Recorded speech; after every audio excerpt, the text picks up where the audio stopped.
Assalamualaikum, selamat sore. Salam Rahayu. Tesis nasab sampai sekarang ini bisa dibilang apa ya?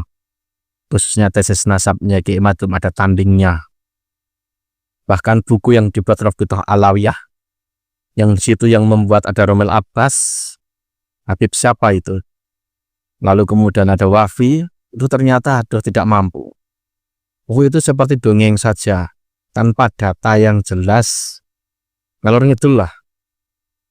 Justru dimentahkan oleh bukunya Ki Imat yang baru, juga dimentahkan oleh bukunya Gus Hasan, juga dimentahkan oleh bukunya Kiai Abdul Ghalib, Kiai Jakfar CS lah.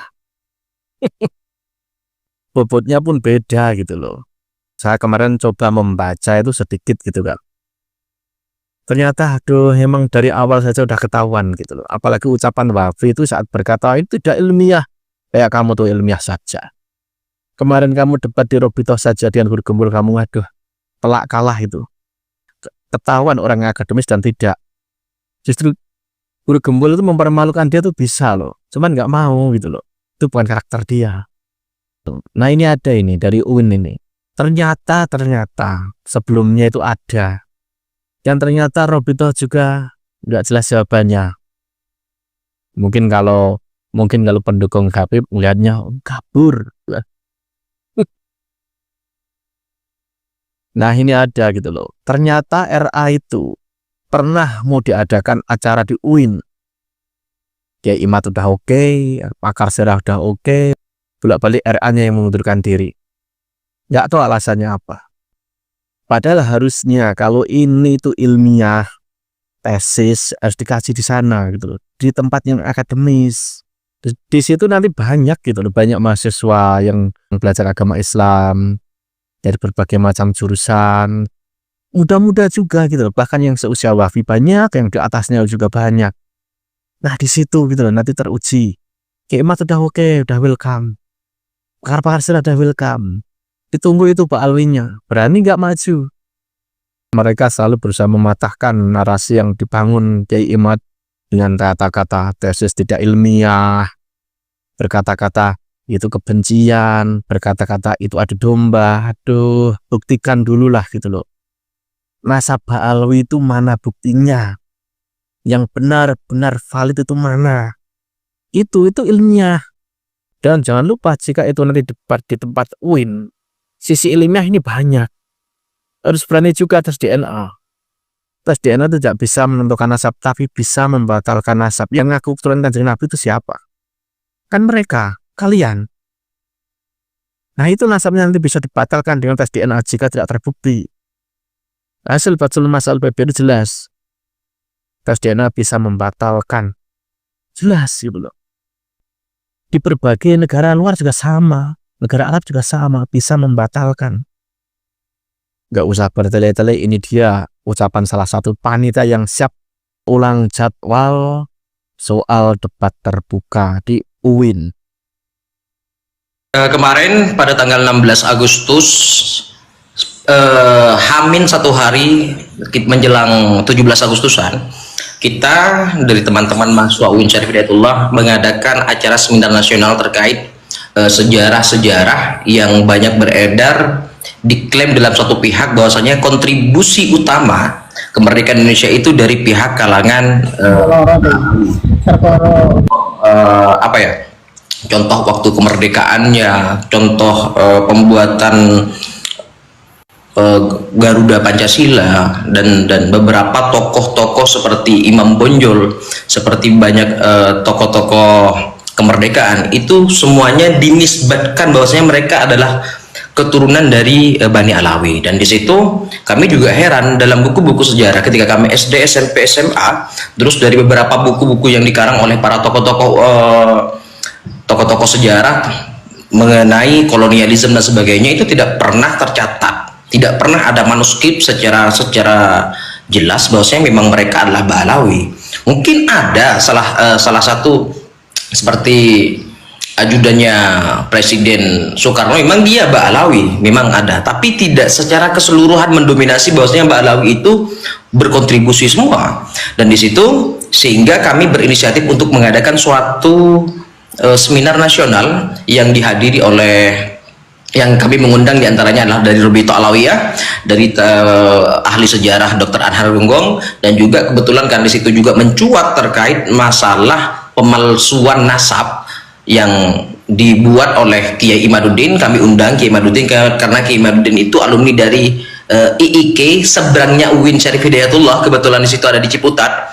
Kami coba masukkan surat ke beliau, ternyata alhamdulillah pada acara itu dari pihak-pihak yang kami undang datang semuanya, kecuali dari pihak Robito Alawiyah. Dan akhirnya kami merasa belum puas. Karena apa? Karena hanya berjalan yang kami inginkan kita mendapatkan dari 3 sumber, yaitu Ba'alawi, dan satunya itu dari pihak pakar sejarah, satunya dari pihak Kiaimat yang membatalkan nasab Ba'alawi. Itu hanya datang dari Kiaimat dan dari kalangan sejarawan, sehingga tidak ada bantahan pembelaan atau penjelasan secara mendetail dari kalangan Robito Alawiyah, karena mereka tidak datang di situ. Boleh saya bertanya? Oh ya, sebentar. Ini Oke, teruskan lagi ya. Bukan Gus, saya cuman. Oke, siap. Saya mau tanya, ketika RA tidak berani datang, ya kan? Apakah pihak RA memberikan alasan kenapa dari pihak RA tidak berani datang? Nah, di situ tidak ada jawaban. Sayangnya tidak ada jawaban sama sekali. Ada konfirmasi bahwasanya mereka bisa datang atau tidak. Oh ya udah, terima kasih. Ya, monggo yang lain.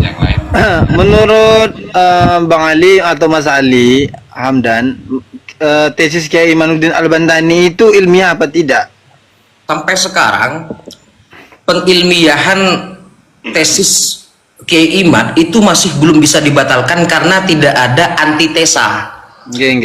Tesis itu kan ada tesis, ada antitesis atau antitesa. Antitesa itu yang melawan keilmiahan tesis, dibuktikan bahwasanya tesis ini tidak ilmiah. Selagi tidak ada antitesa, tidak ada kajian pembuatan tandingan tesis itu sendiri, tidak akan pernah bisa membatalkan tesis Kiai Imad. Jadi untuk saat ini posisinya tetap adalah kajian ilmiah.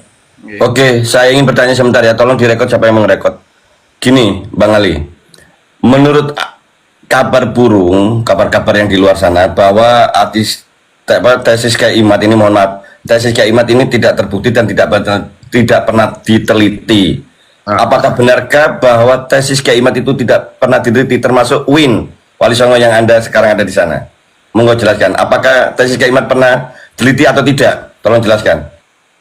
Penelitian terkait tesis Kiai Imad sampai sekarang kan gini, tesis itu diseminarkan dan diuji di depan para pakar.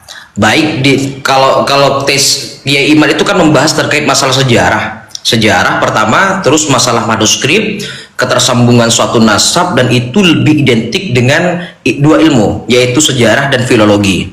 Dan Kiai Imad di situ jelasnya dia merujuk kitab-kitab klasik sebagai satu landasan atau bukti bahwasanya apa yang saya argumentasikan, apa yang saya simpulkan itu bersumber dari suatu klan atau suatu firqah yang saya batalkan. Dan dia mengatakan walaupun saya mencomot dari Google, itu hasil dari postingan firqah tersebut terkait runtutan rentetan nasab ya. Sehingga sampai saat ini tesis Kiai Imad oleh kalangan akademis masih dianggap sebagai tesis yang ilmiah karena sudah diseminarkan. Cuman sayangnya bagi orang-orang yang menentang tesis Kiai Imad itu, mereka hanya menentang secara narasi, tidak pernah mereka mau membuat suatu tandingan antitesa. Tesis itu hanya bisa dilawan dengan antitesa, tidak bisa dengan narasi, tidak bisa dengan hegemoni saja. Makanya sampai sekarang kualitas dari tesis itu sebagai suatu kajian ilmiah sebelum ada penandingnya atau pembatalnya secara kajian antitesa gitu.